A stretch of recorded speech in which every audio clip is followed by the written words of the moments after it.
Welcome everyone to today's webinar. Today we're going to cover how to hire and retain techs in economic uncertainty.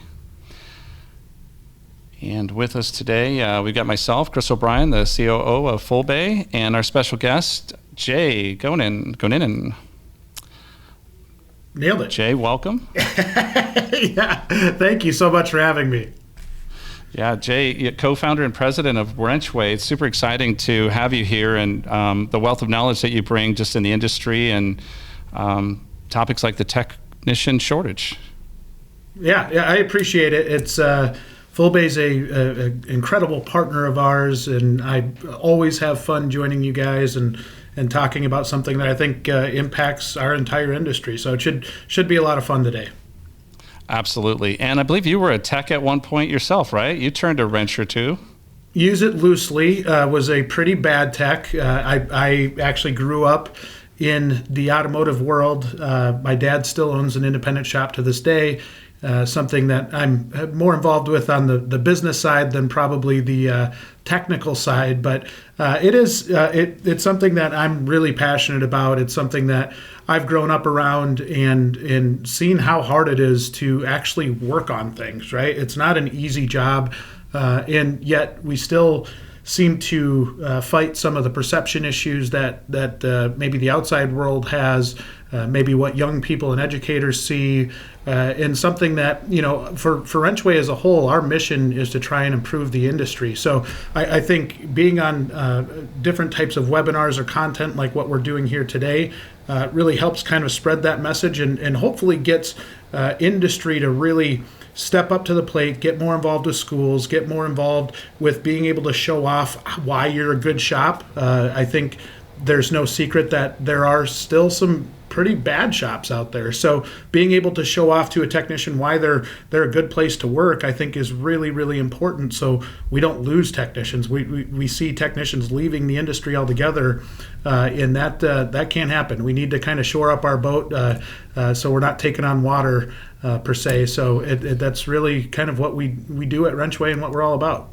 Awesome. I love how you have the experience behind you as well, and you're not just speaking about it in theory. You've actually practiced the trade and understand and work shoulder to shoulder with these guys. Yeah, so, for sure. Great to have you. Thank you. All right, disclaimer. Normally Jacob does this, but this information is general in nature. We're not committing anything that should be used for legal, tax, accounting, consulting. You guys get the drift of all of the statement there, but we're here to genuinely try to help you, and we don't want you to use this as legal advice. All right, what we're going to cover today: changing the perspectives about the commercial repair, building a technician program with schools, and recruiting and retaining in 2022 and beyond. So 2023 is right around the corner, and if you're not already thinking about it, you're going to be behind. Yep, so this is the time to start thinking. All right, so changing the perspective about commercial repair. So Jay, you've got this quote that's pretty cool. Why don't you just recap that for us? Because I would agree, we've got a problem here. Yeah, I think one of the biggest issues we face is maybe not being realistic about where we stand as an industry.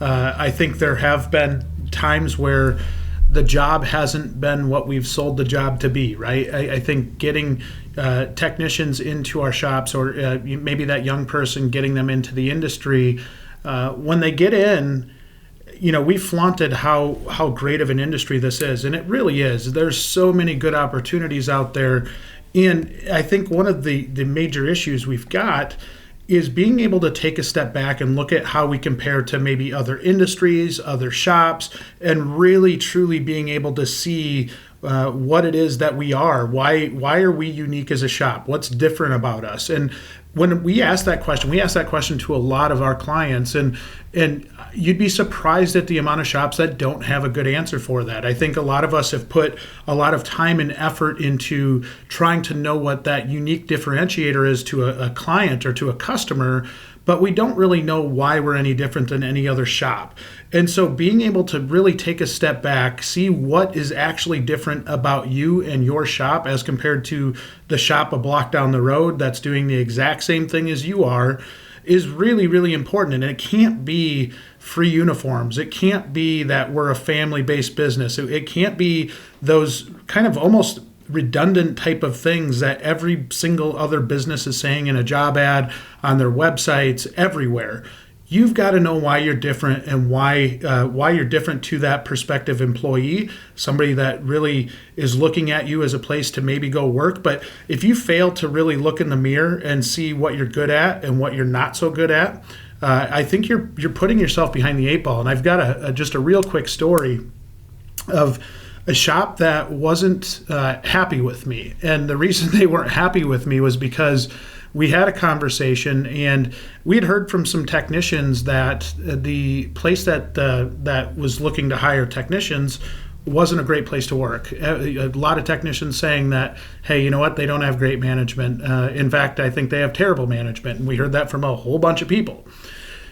When we went to go tell the shop that, the shop manager got very, very frustrated and started screaming like, "We're a great place to work. What is, they don't know what they're talking about." And I'm like, I just sitting in my shoes, I was like, I get what they're saying. Like, this person is not the most pleasant person in the world. And it was abundantly clear that they just weren't a great place to work, yet they failed to kind of take that step back and look at it. Now, I highly doubt if there's a shop on here, they're not going to fall in that category because they're going out of their way to listen to something like this today. And that already tells me they're probably miles ahead of most shops. But it is something where we all have our shortcomings, right? There is not a perfect person out there. There's not a perfect business out there. So being able to take a step back, analyze what you're good at, maybe what you're not so good at, is so important to how you go about trying to find good technicians. Yeah, absolutely. And I would agree, like, you hear these wholesale responses where, it's all about relationships, or like you had said, we're a family company. And it's interesting that there isn't a lot of effort put into it, to your point, and even so much as the employee feedback, responding and acting on it. A lot of these guys just want to know that they did a great job. Even if it was just doing the 8 hours that was normal, just a thank you or a high five for putting in a normal 40 goes a long way, and it starts to really build a different kind of culture. Well, look at the heat right now, right? There's a lot of really, really hot days all across the country right now. And unless you've been under a truck or a car when it's 100 plus degrees out and that just got done running for 6 hours and you're sitting underneath it, I don't know if you know how torturous that can be, that hot exhaust just right on top of you. And it's really, really hard. And I think just, going out of your way on these hot days to bring cold water and ice cream or, whatever it is to help them cool down. It's little things like that go such a long ways with mechanics and techs. Absolutely. And speaking of the heat, just to add to it, we'll move on. I was working on installing a new hitch on this diesel truck I've got. I think it was out for like 6 hours because I had to re-drill a bunch of stuff, and I lost 10 pounds on Sunday just sweating it out. And I thought I was being careful on hydration and everything. And it got to a point of like I was getting dizzy and I had no idea. And if you just take this small experience where I'm probably not conditioned as well as the mechanics are these days, but like if they're doing it day in and day out, to your point, I think we might take that for granted, what they're actually going through and the torture that actually, it's not just their job, it's like their bodies and what's happening to them after work.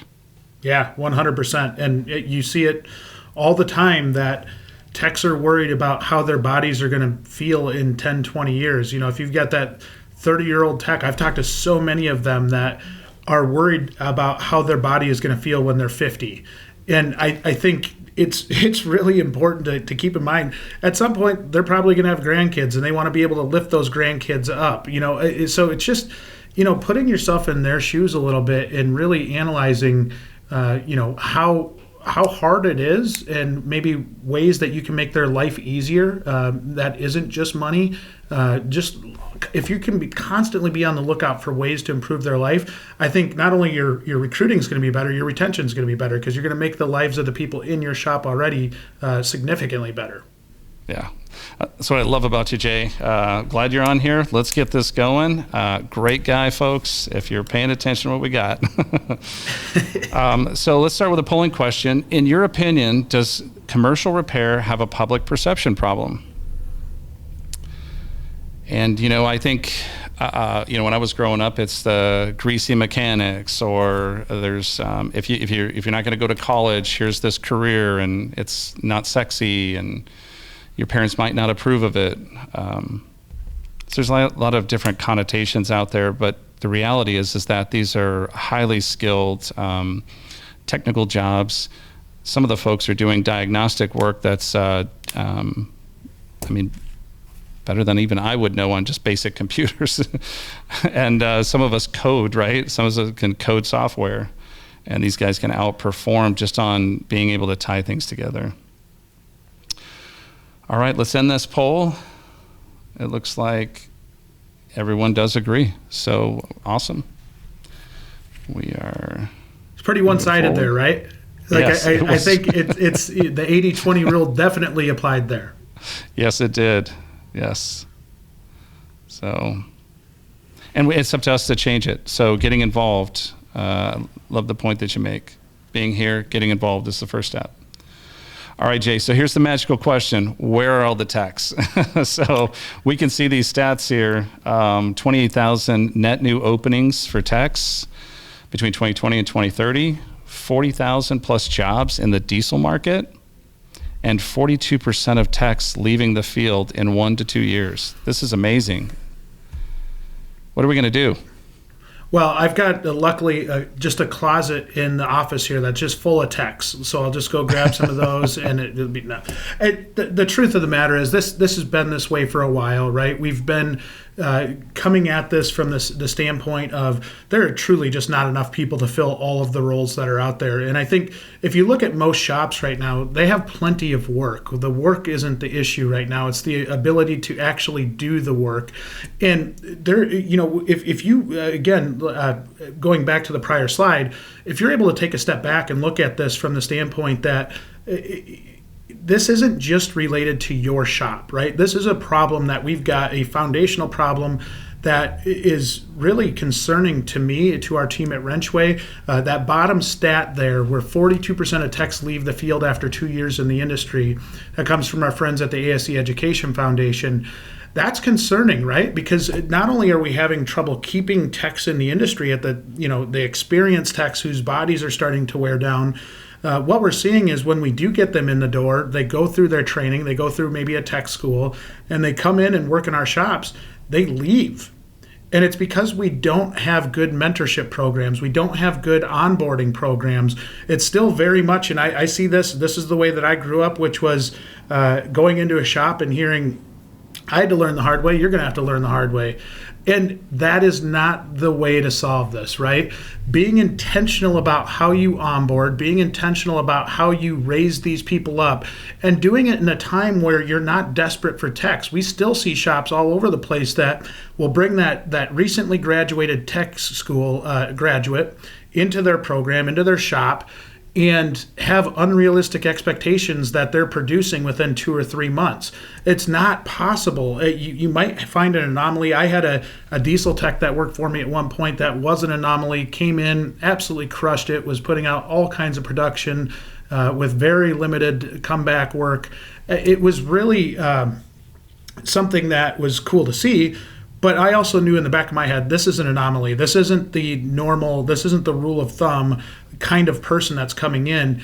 A lot of these kids that come in are 20 years old, and they don't know what they don't know, right? Like, so being able to get them in, be patient with them, don't rely on them, they're not going to become an A-Tech or an advanced level technician overnight. It takes time, and the less pressure you can put on them in those first couple of years, and the more structure you can put around being able to bring them up and actually get them to learn the business, learn how to work on a truck, the more success you're going to have. Yeah, it's very similar to what we just heard in, we were in New Mexico, sorry, my headset, but we were in New Mexico a few weeks ago, and there was a gentleman that he had a 19-year-old gal that he was training body work, and we were there for a couple of days, and I had said, hey, is this going to work out? She's still working on the same panel. And oh, by the way, if it does work out, can I send you one of my daughters, because I have a lot of body work that needs done. And so at any rate, he said that he had her at a wage, and to find a qualified body person, they just couldn't find him in their market. And he said, I have to develop someone, and she was interested. And even if she works at 25% of the rate or 50% of the rate, and he said, I'm willing to do this for 4 to 6 months, because at the end of the day, maybe these jobs take longer, but she's going to keep getting better and faster, and I'll ultimately have the tech I'm looking for. And so it was kind of interesting that, the wage was adjusted for it, but he was putting in the time and the effort, and basically providing a program to have her succeed. And I'll tell you, and it wasn't even for show, but I would say he probably complimented her, minimum a dozen times across 2 days. And it was unsolicited. It was like, great job, but it was wrong. And I said, I know that that's wrong. He's like, I know, but I need her to understand with positive reinforcement, she's going to just up and walk out of here if I just keep talking to her like she's screwed up again, and recut and restitch. And so I thought it was really impressive for a small shop with only 3 people in the body shop, and this is the effort that they were putting out in there to grow this person. Well, you know what that shows me is leadership, right? And you don't have to be a gigantic corporation to provide good leadership. You can actually learn leadership. There's a number of books out there, endless amounts of books. And even if you don't like to read, get on Audible, listen to a leadership book. But it takes true leadership to be able to lead young people. And yes, they do want more pats on the back. Yes, they do want more reassurance that they're not going to get in trouble. But that's also part of adapting as a culture, right? And if you want to build a good culture and you want good people in that shop, you've got to provide good leadership to them. And I think the old school approach of just going out and screaming at everybody in the shop probably doesn't work as well now as it used to, right? It really is something where you've got to cater to your people. You've got to be a little bit just better to them, treat them like humans, right? Because at the end of the day, if all you do is go out and scream at your entire crew every single day, they're just going to leave. There's so many opportunities out there right now that they can go to other places that aren't going to treat them like that. And there's some people that like maybe more of that guided structure, that stern hand. I know I work with a lot of folks that have military backgrounds. They like to hear it right between the eyes, right? And so some of it is, and this is, I think, a piece of leadership in general, is knowing who you're working with and how to communicate with them, and that not everybody's the same way. I know, one of the things I get frustrated, not only in our industry, but just in general, is that when we look at techs, we look at mechanics, and we put them all in the same group, that they all have the same hobbies, they all are the same person. It's not a bunch of robots out there. They actually have families, they have different interests. I don't know how many techs I talk to now that love gaming, right? Who would have thought, like back in the day, that you'd have grown mechanics that love gaming? So it is getting to know them on a personal level and really being able to communicate them in a different way. Yep, absolutely.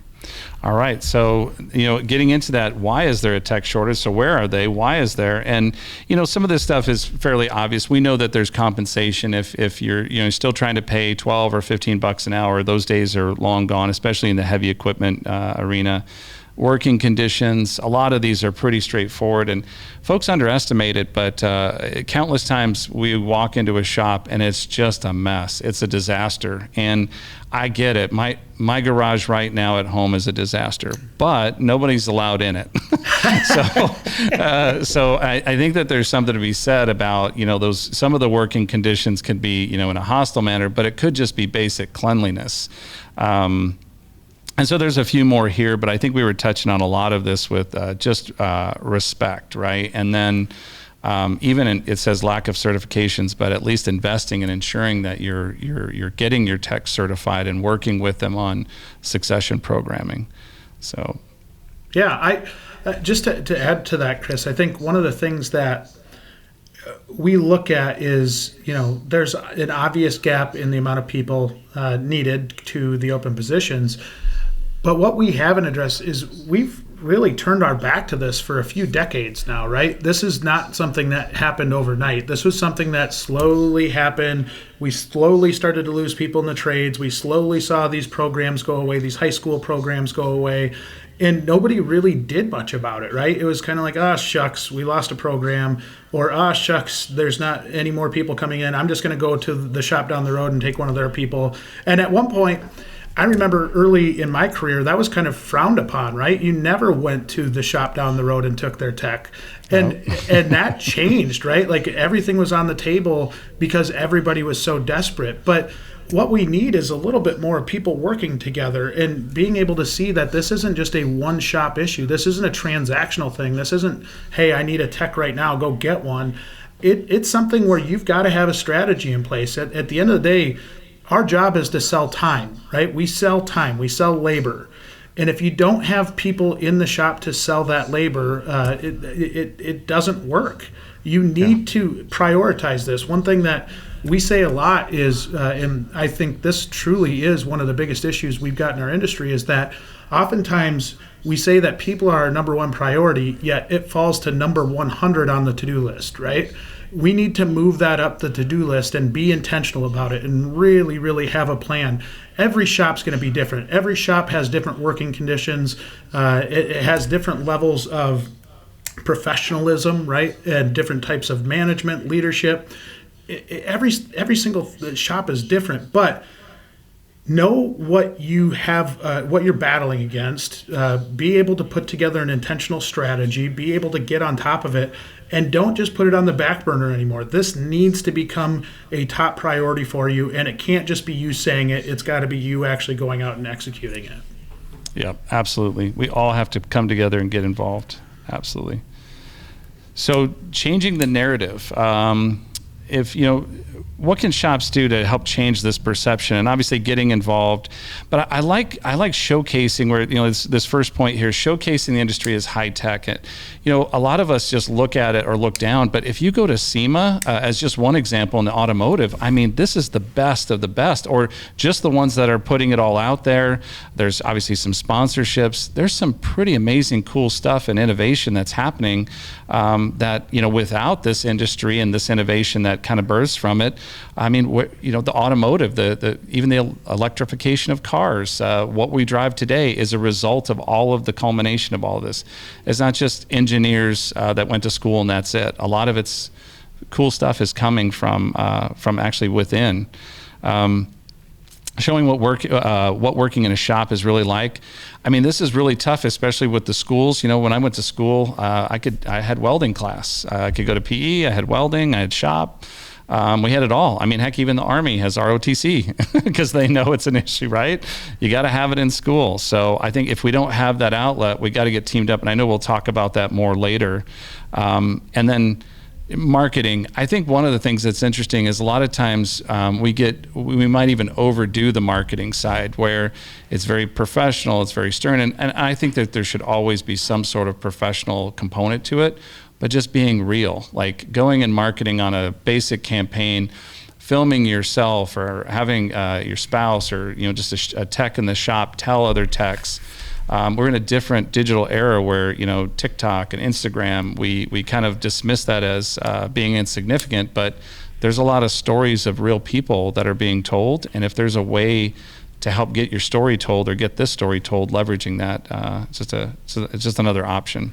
But I think one of the biggest issues that I guess in relation to recruiting that we see is that every single shop only puts out the only content they put out is saying we're hiring, and it becomes redundant, right? Of course you're hiring. So is every other shop in the nation, right? Like we know you're hiring. I actually gave a presentation a few weeks back out in the greater Northwest, and one of the things we said was you should use a rule of thumb of 10-1. Make 10 different types of posts to your hiring post, and in relation to driving the brand of your shop to technicians, really marketing to technicians, building the audience. you're not going to do that by just constantly putting help wanteds out. You need to really kind of think of it as growing an audience, growing a pipeline of people that know who you are and that think you're a pretty cool place to work, because that's how you're going to change the perception of who you are. And I love being able to kind of peel the curtain back, bring people into your daily lives in a shop and be able to show them what it's really like, because I say this all the time, but I'm jealous of all of you shops out there. We have, at WrenchWay here, we have an office. We don't have cool things rolling in the door every day that we get to work on, right? It's a bunch of people behind laptops. That's not that's not the easiest way to create content. But we've been really intentional about it. We've been able to build a fairly large audience because of it. But I'm super jealous of every shop out there, because you guys have content rolling in the doors every single day. Absolutely. And there's an impact to it, right? Where I think we underestimate, we have our families driving on these highways, and these technicians are indirectly and directly helping us have safe roadways, right? Like the work that they're doing, the things that they're catching. Countless times in a shop, somebody's in there for a wet service and somebody finds a major safety issue. And what if that wouldn't have happened? What if that tech wasn't there and trained to look for these things, or inspections weren't part of the process that the shop was following, and an emphasis on safety? And it's kind of interesting that a lot of folks think of safety as in I wear steel-toed boots in the shop, we're safe, or like my lift has safety pins, and it's like, well, but there's a whole nother side of the safety. What about your daughter or your kids and their kids driving down the roads on the highway next to the big rig that just left your shop? It's a whole different meaning when you get to that level of safety. That's perspective. When you're a tech and you're just doing a brake job, I don't think a lot of times you even understand how important that brake job is. Exactly. All right, I think we've got another polling question coming up here. Let's take a look. Building a technician program with schools. We're going to get into that section. And with this polling question, how are you currently recruiting techs? And we got a couple options here. Are you working with high schools, trade shows, advertising, etc.? And then we'll start to unpack this here in a few minutes. And there's probably not any one perfect answer here, because I think it's definitely hard with what we're dealing with. I think the era of 2020 didn't help us with an industry that's already behind, very similar to the driver shortage that's been going on for decades. The 2020 event has definitely put us on our heels trying to recover from that still. Yeah, it has. It really has. I think it changed the game on a lot of things, and there'll be some things that we touch on later on in the presentation that I think allude to that. But this is interesting. This poll is very interesting on what it's coming back with. Yeah. So online job listings prevailing here, kind of tying up word of mouth and social campaigns, a little bit of trade show just pumped in a little bit, but yeah. Online job, it's almost what you just said. We're hiring. Like loud and clear. The audience is validating it. We're hiring. Over and over again. And the comment that I'm seeing in the chat is a lot of folks saying that they would like to pick more than one, but working with high schools would be maybe not on their priority list. And I think that's something that's got to change. We'll talk a little bit more about that, but it's not surprising that online job listings are still the number one. I think the most quality ones that you get are referrals or word of mouth. Having people that work for you currently, I think being able to refer people is such a strong way of getting trusted people in the door. And but I do think it's really important to note that all of these should be a part of your plan, right? Every single one of these should be a piece of what you do to try and get people. And it shouldn't be just, hey, I'm going to post a job on Indeed and then cross my fingers and hope for the best. We always say, we call it the post and pray approach, which is what most shops do, right? Is they get into a desperate need, post on Indeed and pray that they get an applicant. And it's just not the way that you should do it to be successful. It's a piece of it, but when it's your entire strategy, I think you're setting yourself up for failure. Yeah. So, on our next slide here, technician pipeline. So very similar to a sales cycle where, you've got customers or you're trying to get new customers and you have this pipeline of business. How are you using a pipeline mentality for, hiring technicians or looking for technicians? And what does that even mean? And so if anyone's not really heard of a pipeline, it's really just, this list of folks that you've got some strategies and some tactics to execute, 10 people waiting or 10 people in process that you're evaluating or considering. And so we've got a couple tips here that you can. Obviously, the high school and tech schools, we all know that we obviously got to, even just starting to, off of all of the folks that are on this webinar, just your social channels, starting to build campaigns, just talking about this and using the might of the industry to bring more awareness while you're looking for technicians and starting to advertise that it's this great career and you can provide for your families and you can get up to 6 figures. And I think that if we added that into it, there's a lot of folks here, hundreds of thousands of people that can help change the perception as they're building out their pipeline.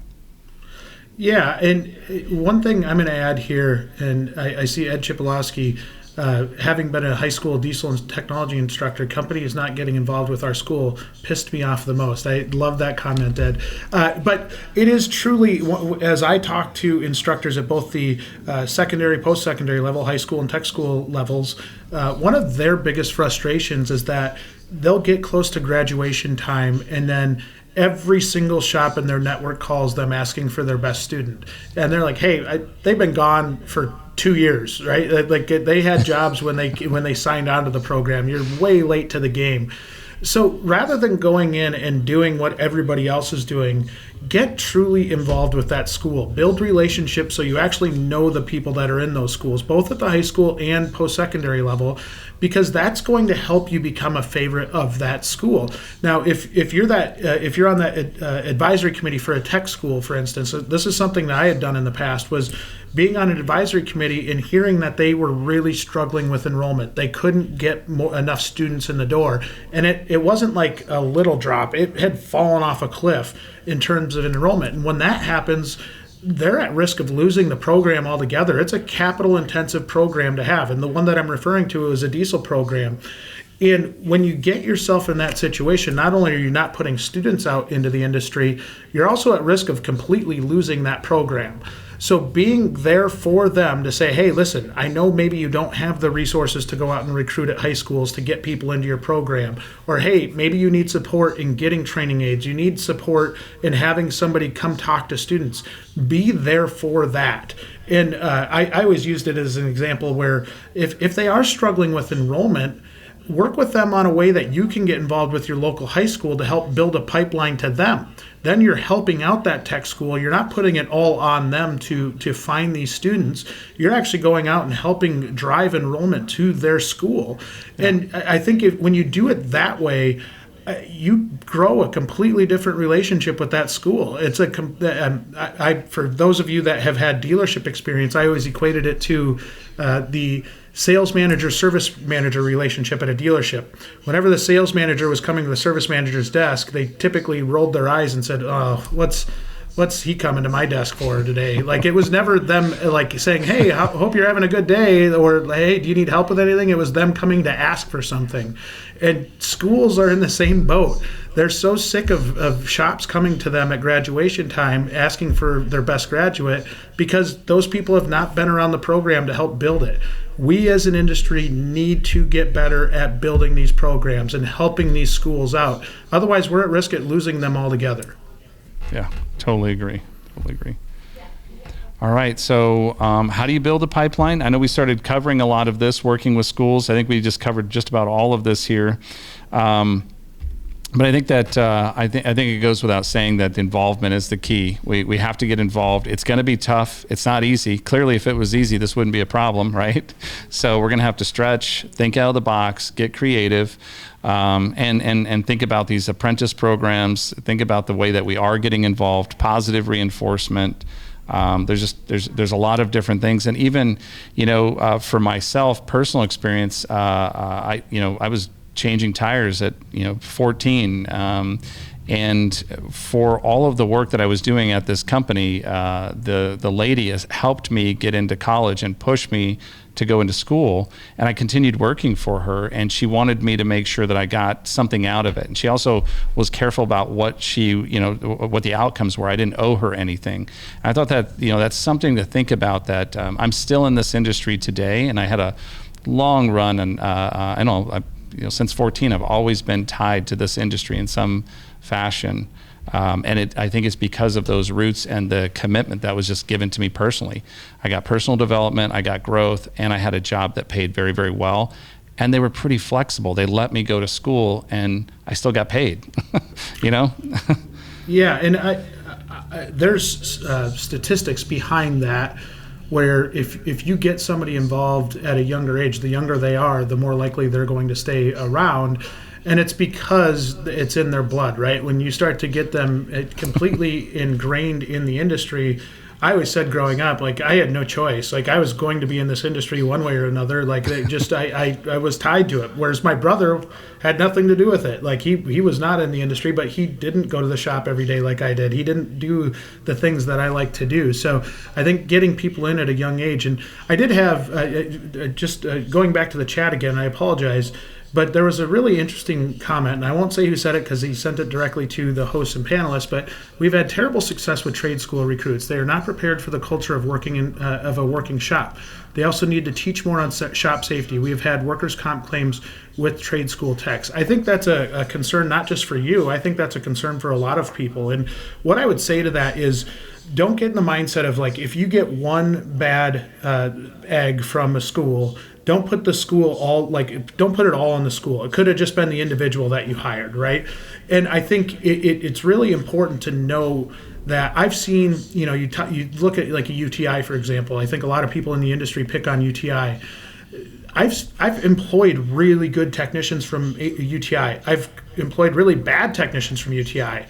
But being able to know that, like, when I look back, and again, going back to that leadership thing, I always kind of put it on my shoulders as like, hey, I'm the one that hired them in the first place. I went through the interview process with them. I did as much as I could to try and understand who they were. But at the end of the day, that falls on me. I actually made a bad hire. I have to own up to it and know that, I'm not going to just put that directly on the school itself.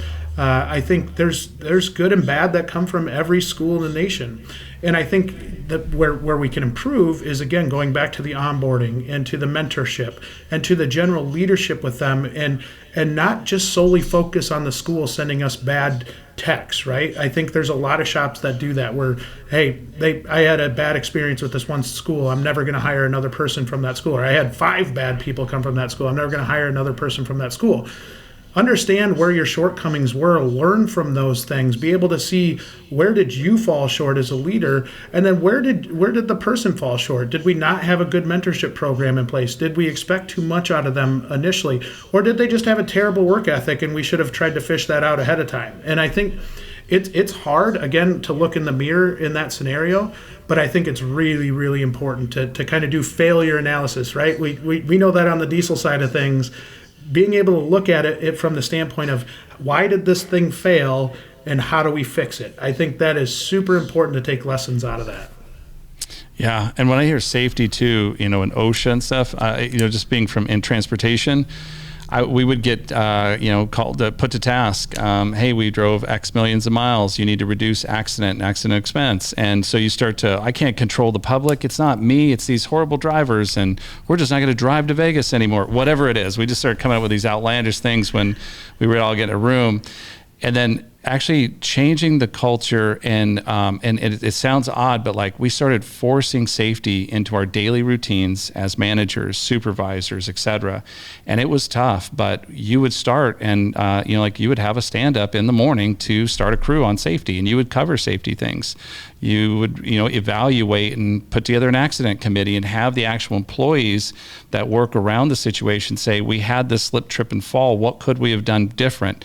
How would we? And so people are learning, and then you're actively getting involved. And it's, I think that's one of the, as it relates to safety and OSHA, And these days, you're almost required daily stand up and start just really enforcing it, and not leave that to a school, and always assume you're going to have to retrain them on things like that. Just assume and have a program that handles it, because otherwise, you'll always have somebody to blame.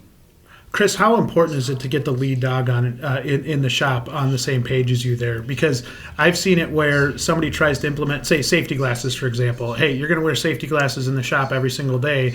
And their lead tech, or we all know the person in the shop that kind of everybody follows and watches to see what they do. And if that person's not bought in on a safety program or doing some of this stuff, chances are you're not going to have very much success getting everybody in the shop to follow along, right? So the importance of that relationship and getting that person to be fully bought in, so that when that young person does come in and sees, hey, you know what, Jim's wearing his safety glasses every single day, I should do that because I don't want to get made fun of, or I don't want to be outed for not wearing my safety glasses. You know what's interesting? It is tough because we used to have the same thing with drivers. I know it's just all relatable, but not me, why me? And you're right, you have to get buy-in. There has to be buy-in in your organization, up to and including like the accident's going to cost way more than any expense of buying glasses and having to buy them once a month, and just things like, I'm only going to buy you one pair and it better last for the whole year. Like safety glasses in my own personal garage, I have like 5 sets, and they go bye-bye every now and again because you can't see at them after a while.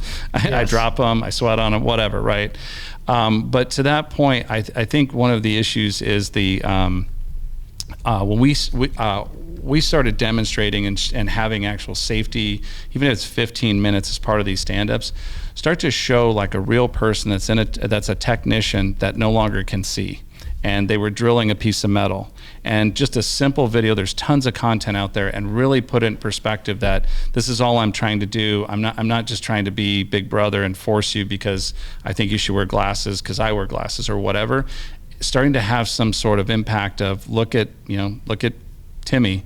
He's not going to see anymore. He's 21 years old and he can't see anymore. And he was a technician in a shop that didn't wear his glasses. And I think that starts to have like a different power and a different impact. And then sometimes you have to come in with some safety incentives and high-fiving folks, doing some what I would call like a spiff, buying dinner or lunch and saying, hey, I really appreciate Jay. He wore safety glasses this week, prevented at least one eye injury from the drill job. Thank you, Jay. Here's, recognize you in front of everybody. Stuff like that. I think the positive reinforcement and the examples of the impact, the serious examples of the impact may help. Well, that's what your culture drives, right? Culture can be seen as a buzzword. It's not. Like, this is all stuff that your life is made easier with a good culture. And one bad hire, one bad apple that you currently have on your staff can disrupt all of that. And I think it's just really, really important to be able to identify that, see that, and be able to adapt accordingly. Yeah. One last plug too. I used to have to deal with the expenses, and I would always be squeezed because we didn't generate revenue. We were just an expense, a lot, like 30 million worth of expense in just the department I was in. And one of the things that I was a naysayer on was paying for shoes, steel toe shoes for drivers, and it goes with shops. Everywhere's got them now. We saved more money. I could buy you shoes twice a year, and I didn't even care. I didn't care if you gave them to your brother, kid, whoever you gave them to. But if you were wearing your shoes, I'd buy you 2 pairs a year, and they would make it. I'd even buy you 3 if you could tell me, you had a stepper that showed me you were just wearing them out. It didn't matter. We had an immediate impact to slip, trips, and falls, and we had an immediate impact to damaged, like a foot injury. And it took time, but even if it saves you 1 or 2 incidents, it pays for itself in perpetuity. So get out of your own way is probably the message on that one. Penny wise, pound foolish. So, all right. I know Jay and I are pretty passionate about this stuff. You can tell, folks.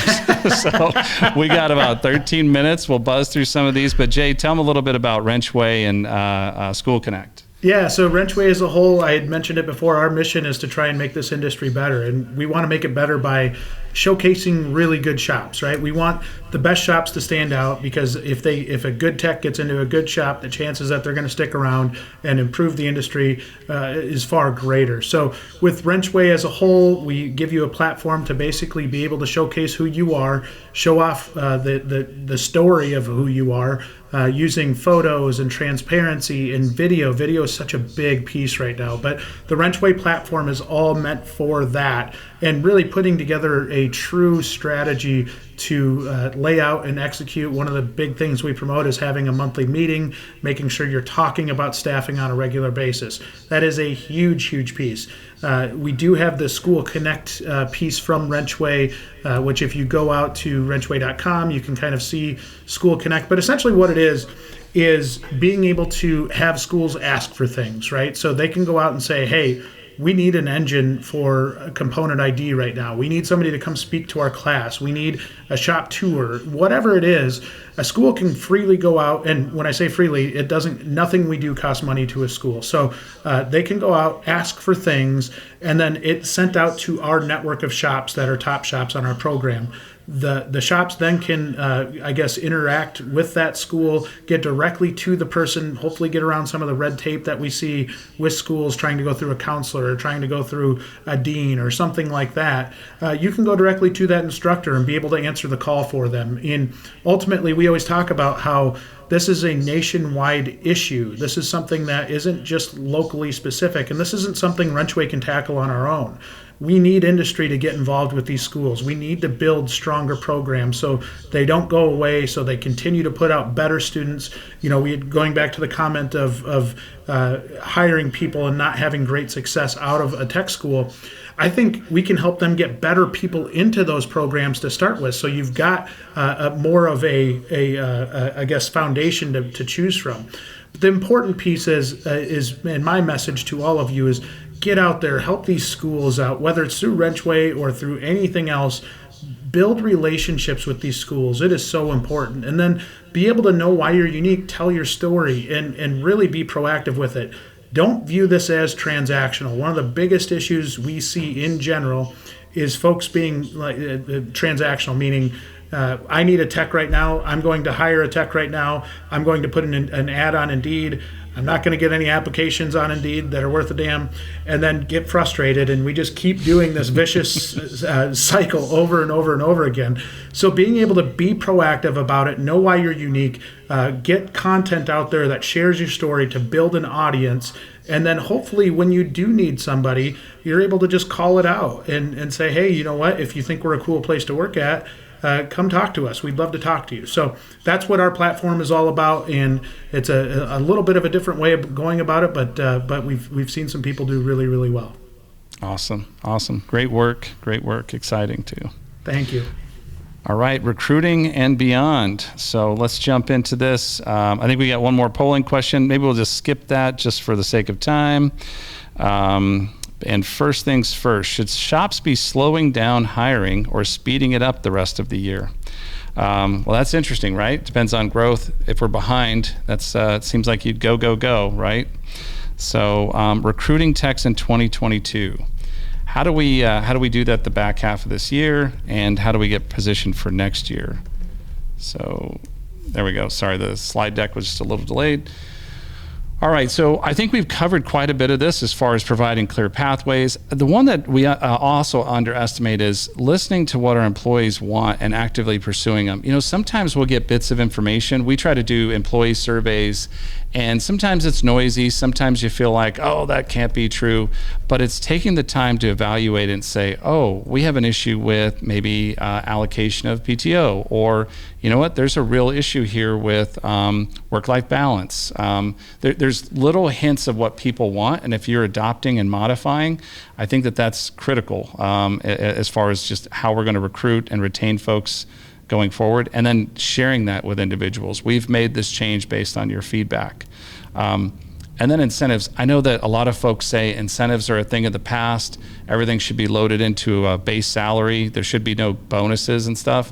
But incentives, it just, if you have MBOs, incentives still continue to prevail in this industry. And I definitely encourage some sort of way for me to personally overachieve. The shop is successful, I'm successful, and I don't feel like I'm just on this mundane hourly train, right? Like if I'm just your $20 an hour person and I get no win, it's gonna, no matter what, even if I get paid and I put in my honest day, I kind of would like to win like the shop owner's winning. But any thoughts on this, Jay, to add? No, I think you hit it head on. Don't underestimate the pathway for advancement and growth.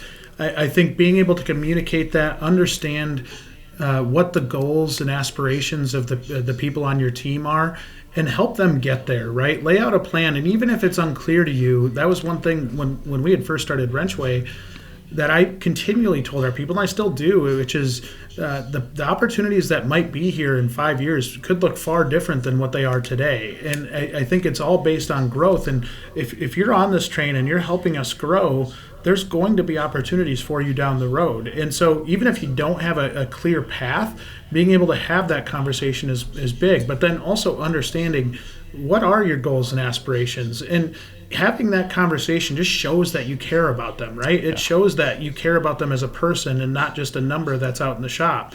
Being able to get to that level with technicians, and not just techs, that's anybody. I think anybody that's worth their weight really wants to know what their future looks like. And even if it's unclear, being able to have conversations about it is really, really important. And make sure to execute. Otherwise, it's lip service. They'll call you on it. Techs are smart. Yes, they are. They will look for the proof is in the pudding, right? So, all right. So strategies for recruiting technicians. The next slide was growing importance of targeting passive candidates. So we've got a graph here that just kind of gives an outlook on the industry and these active candidates that are looking, someone who's, looking for a new job. They've updated their resume, and it's kind of interesting that it's a small sliver here. There's also this 20% not interested. The 75% passive, it kind of goes to what you were saying, like back in the day, maybe that was taboo. It's real. You can actually recruit somebody from another company, and this graph is displaying 75% of the workforce is available. They're not looking, but they're available. Well, in that 5% of active candidates, those are the folks you're going to find on the job boards, right? And everybody's fighting for that 5% of the total pie. Where, that 20% is the opposite of that. They're incredibly happy with what they're doing. They're not going anywhere anytime soon. And that's a beautiful thing. We actually need to grow that piece of the pie so that there are more people happy, right? But that Agreed. 75% is really maybe content but not happy. They're going in, they're getting their paycheck. They might not necessarily like working for you. They might not necessarily like working in the industry, beating their body up if they so choose. But there's an opportunity there, and that's who you want to market to. They're not going to be the ones out browsing around on job boards. They're not going to be the ones that are actively looking. They're not looking for a job, but they'd be willing to listen should something come across to them. So being able to build a brand where it shows you as having fun. We have one of our salespeople here has his own personal story, which was he was in education, a very, very smart individual, and he had no interest in becoming a salesperson whatsoever. But he kept following our social content and seeing that we were having fun in the office. And finally, there was one Thursday or Friday or something like that where we were having a little party for a big win that we had. And one of our people on our team put a post out there, and that was what made him put his resume in and want to come talk to us. And he's been here now for a couple of years and is just a great employee. But it wasn't by us going out and saying we're hiring. It was by showing them who we are. Yep. That's a perfect story, perfect segue. I know we've got a few slides here. We're going to share this deck. The next slide is strategies for recruiting. We've covered a lot of this earlier as far as job boards, social media, et cetera. And obviously, your place of work and referral, word of mouth is going to be critical, and especially if you've got the culture to back it up. And the next slide, we've got taking full advantage of video and social. I mean, this is the digital era. If you're not on social, if you're not taking advantage, this is how we're connecting. This is how, my wife's going to see this post from Jay through this social channel, and maybe at the dinner table say, hey, check out this thing. Or, hey, I saw this interesting thing. Maybe you ought to go look into that. So definitely evaluate how you're doing it and try to be authentic. Over engineering your video or your audio, although it's great for like GE if you work there, it might not be relatable to your audience. We're just normal people, right? We're just average people, just trying to get along and make a living. And I think that as authentic as you can make it in that kind of context will go a long way. Our next one, retaining techs in 2022. What are the top shops doing to follow retaining their staff? We've got this bullet pointed list. A lot of it pretty straightforward. Can't stress enough on being upfront with clear expectations, right? Like having clear futures, having clear expectations, getting agreements with individuals, having two-way communication that's productive and healthy, and calling out the good stuff. And then even the story about the body shop. I mean, heck, he knew she was struggling with a certain area, but he just kept giving positive reinforcement to get her through it. It goes a long way. And in this day and era, she's going to tell one of her friends, right? And it just continues to build the culture and what you want to be a part of. I think on our next slide, this is just a little bit about WrenchWay. You've obviously heard from Jay, great, awesome individual, passionate about the industry, a lot of resources and tools. Encourage you to go to wrenchway.com, talk to Jay. He can definitely help you shop if you're looking for some more information. It's a great partner of ours. We can't say enough good things about you, Jay. Thank you again for coming on this. Thank you. And then our next one is Fullbay. If you're new to Fullbay and you're not familiar with what we do, we try to provide some thought leadership, but at our core, we're heavy-duty shop repair software. And if you're interested in this, you can fill out a demo request. We'll be happy to show you the product and help you with anything we can. We have a lot of happy folks, and we're not perfect. We never say we're perfect.